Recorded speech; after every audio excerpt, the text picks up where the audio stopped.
कहानी है रामपुर गांव की, जहां के मर्द महिलाओं को हमेशा नीचा दिखाने की कोशिश में रहते। अरे अभी तक खाना नहीं आया, क्या मुझे एक और शादी करने की जरूरत है? नहीं जी नहीं, ऐसा मत करना, वरना मैं कहाँ जाऊंगी। खाना लेकर मैं अभी आई जी। गांव की पंचायत में भी फैसले हमेशा औरतों के खिलाफ ही रहते। मैं जो फैसला सुनाता हूँ वो भगवान की आज्ञा होती है। इस लड़के ने अपने मन से शादी करके अच्छा नहीं किया।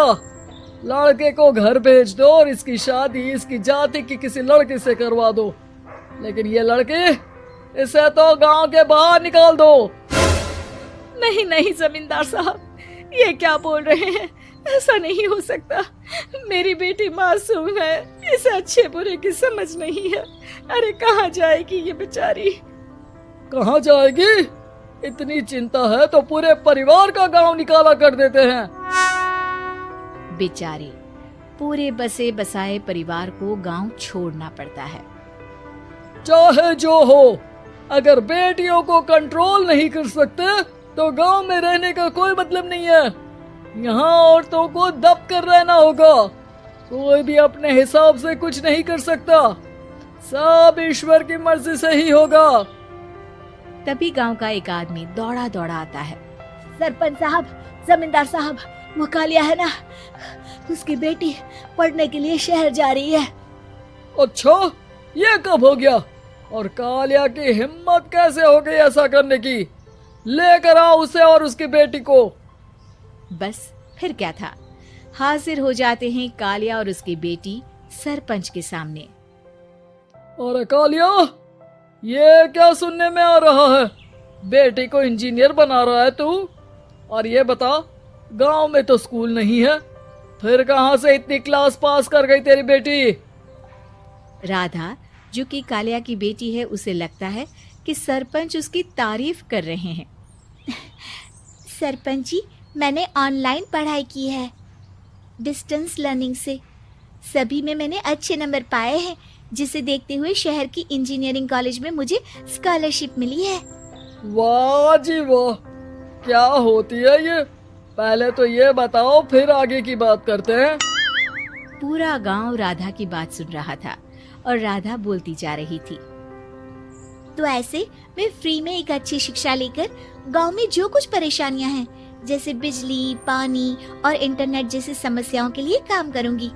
मैं गांव को शहर से जोड़ने के लिए पुल का निर्माण करवाने का प्रस्ताव रखूंगी। मुझे पूरी उम्मीद है कि जल्द ही हमारा गांव भी तरक्की की राह पर चल पड़ेगा। राधा की बात सुनकर सारे गांव वाले ताली बजाने लगते हैं।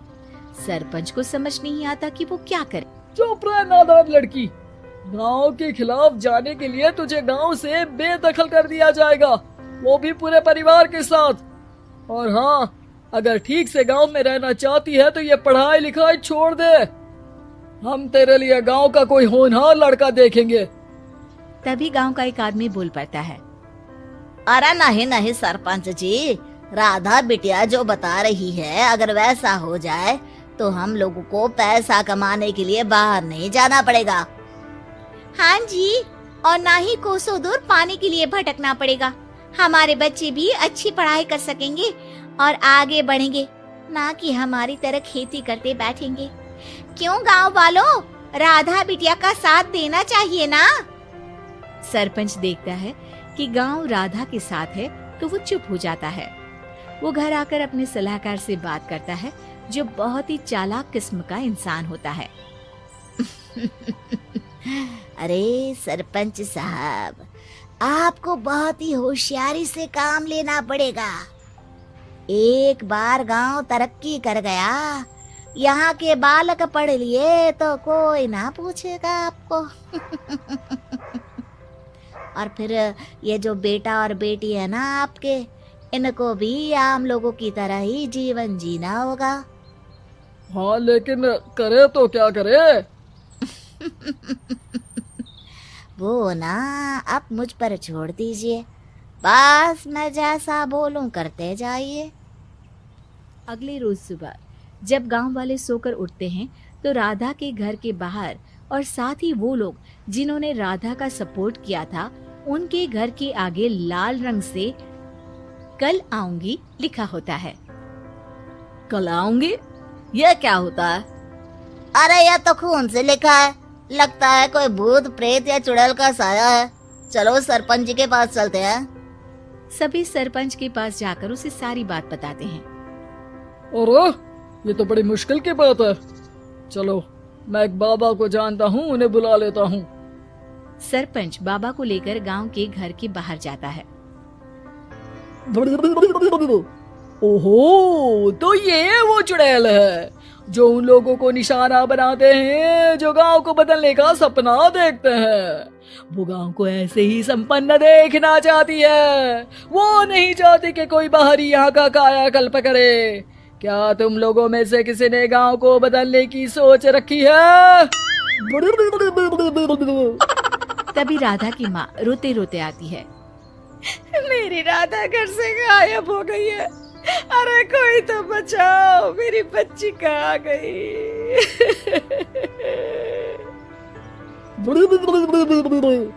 ले गई वो चुड़ैल, तेरी बच्ची को ले गई। अब वो उसे श्रापित करके छोड़ेगी, उस पर चुड़ैल का साया हो जाएगा। तभी बुरी सी हालत में राधा भी वहाँ आ जाती है। उसके बाल चुड़ैल की तरह फैले होते हैं और कपड़ों में खून लगा होता है। सभी राधा को देखकर डर जाते हैं। माँ, पता नहीं मुझे कौन उठा कर ले गया था। अरे दूर दूर हो जा चुड़ैल, अब हम लोग इस गांव में नहीं रुकेंगे। अरे कैसे बातें कर रहे हैं आप? कल तो आप मेरे भरोसे गांव का हुलिया बदलने, अपने बच्चों को पढ़ाने और तरक्की उन्नति की बात कर रहे थे, तो आज क्या हो गया आपको? ये फिर तुम लोगों को बहकाएगी। ये चुड़ैल गांव में आ चुकी है, ऐसे ही ये तुम्हारे घर के बच्चों को भी ले जाएगी। गांव वाले राधा को गांव से बाहर निकाल देते हैं। उसके माँ बाप रोते रहते हैं, लेकिन गांव वाले नहीं मानते। मैं भी अपनी बहन के साथ गांव के बाहर रहूंगा, लेकिन वो पढ़ाई नहीं छोड़ेगी। वहीं सरपंच के घर पर सलाहकार कहता है। देखा, सांप भी मर गया और लाठी भी नहीं टूटी।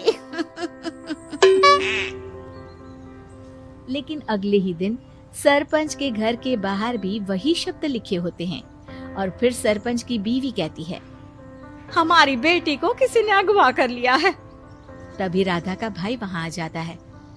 अरे गांव वालों, मैंने सरपंच जी की बेटी को देखा था। वो चुड़ैल उसे उठाकर ले जा रही थी। अरे क्या मजाक कर रहे हो? नहीं नहीं सरपंच जी, आप नहीं जानते। वो चुड़ैल अब आपकी बेटी में आ जाएगी, जैसे राधा के अंदर आ गई थी।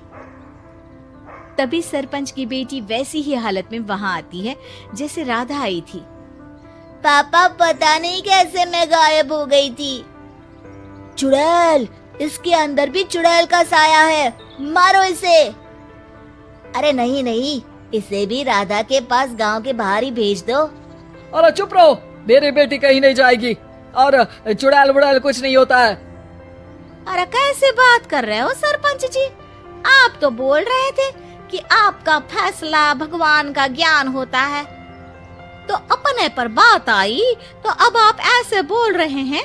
अरे ना ना ना, आपको अपनी बेटी को त्यागना ही होगा। अरे बुलाओ बाबा को। राधा का भाई बाबा को ले आता है, जिसे अब गांव वालों के डर के कारण सच बोलना पड़ता है। मैं कोई बाबा नहीं हूँ, मैं तो मोची था। ये सलाहकार महोदय ने मुझे कहा था एक्टिंग करने को। अब वो मुझे पैसे देने वाले हैं। अब मुझे माफ कर दो। गलती हो गई, मुझे माफ कर दो। तभी वहां राधा आ जाती है। देखा सरपंच जी, जब गांव के बच्चे साक्षर होंगे तो आप जैसे लोगों की चालाकी नहीं चलेगी।